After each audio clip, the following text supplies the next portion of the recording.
Cuando en una lista de cobros hacemos doble clic en cualquiera de los cobros, podemos ver su ficha. En este caso estamos viendo una ficha que corresponde al cliente 1, 4301 es su cuenta auxiliar, aquí está el nombre, y todo vencimiento debe obligatoriamente de tener asignado a qué cliente pertenece. El banco, como vemos, es algo opcional. Lo que indica es por qué banco está previsto hacer el cobro. Podemos encontrar algún vencimiento que lo tenga asignado. Por ejemplo, aquí vemos vencimientos que tienen asignado el banco 2. Si hago doble clic en uno de ellos, podemos ver cómo lo tiene asignado. Esto no implica que obligatoriamente el cobro se acabe realizando por este banco, pero sí que tengo la previsión de que ese ingreso se va a realizar por ese banco. Y finalmente, cuando cobre, indicaré por qué banco hago ese cobro real.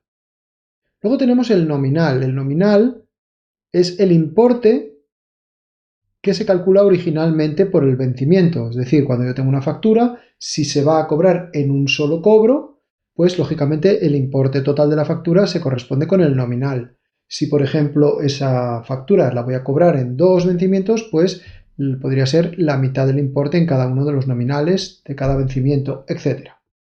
Los gastos son un importe adicional que o bien puede ser originado porque la forma de pago que utiliza el cliente tenga lógicamente unos costes asociados, o bien porque este importe lo remesamos, lo enviamos al banco para su cobro, el cliente lo devuelve y eso genera unos gastos. En el momento que aquí metemos los gastos, automáticamente el importe total del vencimiento pasa a ser el nominal más dichos gastos.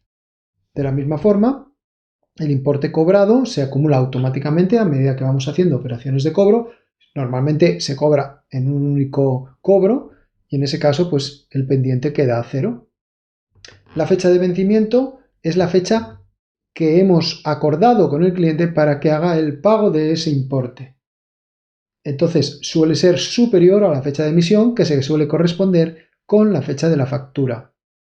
Y si un vencimiento cuando se genera pertenece a una factura, pues ese es el número de documento que tenemos aquí. Sin embargo, cuando un vencimiento ha sufrido operaciones como por ejemplo haberse agrupado con otro o haberse desglosado, en cuyo caso el campo número de factura pues refleja una de las facturas e indica pues con un ordinal pues si ha habido varias operaciones, ¿no? Con cuántos vencimientos más se ha trabajado, ¿no?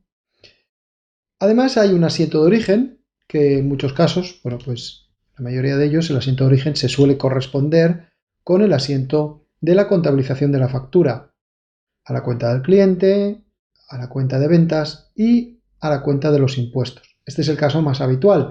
Sin embargo, cuando los vencimientos se agrupan o desglosan, el asiento de origen puede ser directamente esa operación, que en este caso, como vemos en el concepto, es generado por agrupación y aquí cancelado por agrupación para generar uno, es decir, los dos vencimientos que había se cancelan por agrupación para generar uno con el importe total de ambos, de 4.203 euros.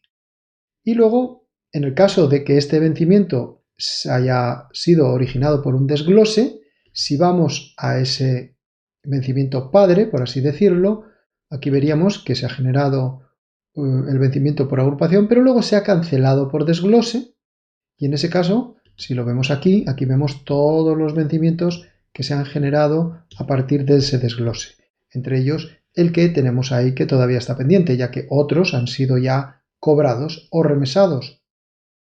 Entonces, siempre todos los vencimientos, a medida que van realizándose operaciones, quedan perfectamente relacionados.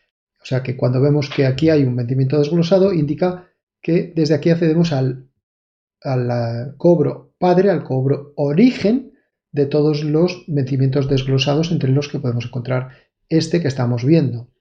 Además, cada vencimiento tiene un estado, que puede ser cada uno de los que ya hemos visto: cobrado, remesado, abonado, impagado, agrupado, desglosado o cancelado. En estos tres últimos casos, el vencimiento ha sido, digamos, cancelado por alguna de estas razones. O puede estar lógicamente en estado pendiente, que es su estado origen.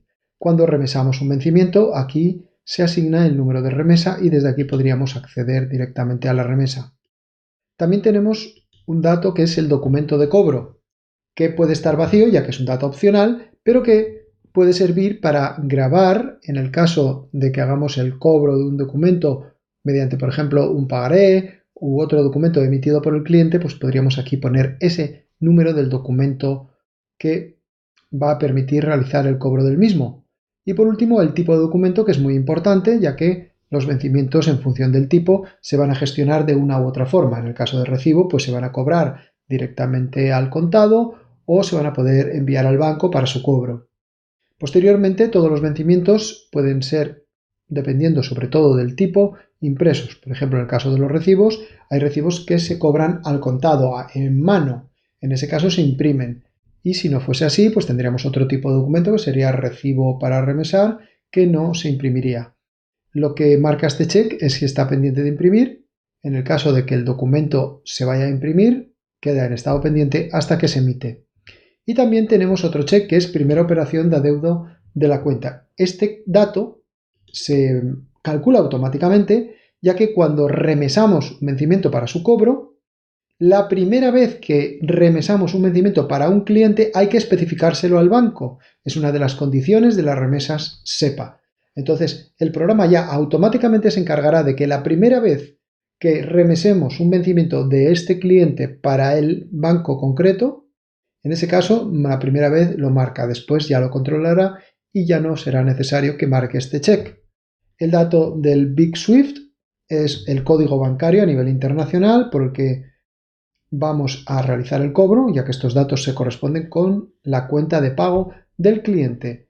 Y también la cuenta que en el caso de Europa se utiliza el formato IBAN y en otros países se puede utilizar otros formatos. Por lo que a nivel de configuración de empresa yo le puedo decir si uso formato IBAN o no. Y en cualquier caso siempre tengo la posibilidad de que si, como ahora tengo estilo IBAN activado, puedo con este botón escribir libremente el código de la cuenta del cliente y si no tuviese activado el IBAN, pues pasaría lo contrario. Aquí vería el dato todo único, como un dato único concatenados, todos los números, y haciendo clic en el botón vería aquí el formato IBAN. Con este botón podemos refrescar la cuenta en el caso, por ejemplo, de que hayamos entrado al cliente y le hayamos cambiado el número de cuenta por otra con la que nos va a pagar a partir de ahora. Y si quiero refrescar ese dato en el vencimiento, pues tengo este botón para actualizar con la última cuenta bancaria del cliente que haya sido grabada.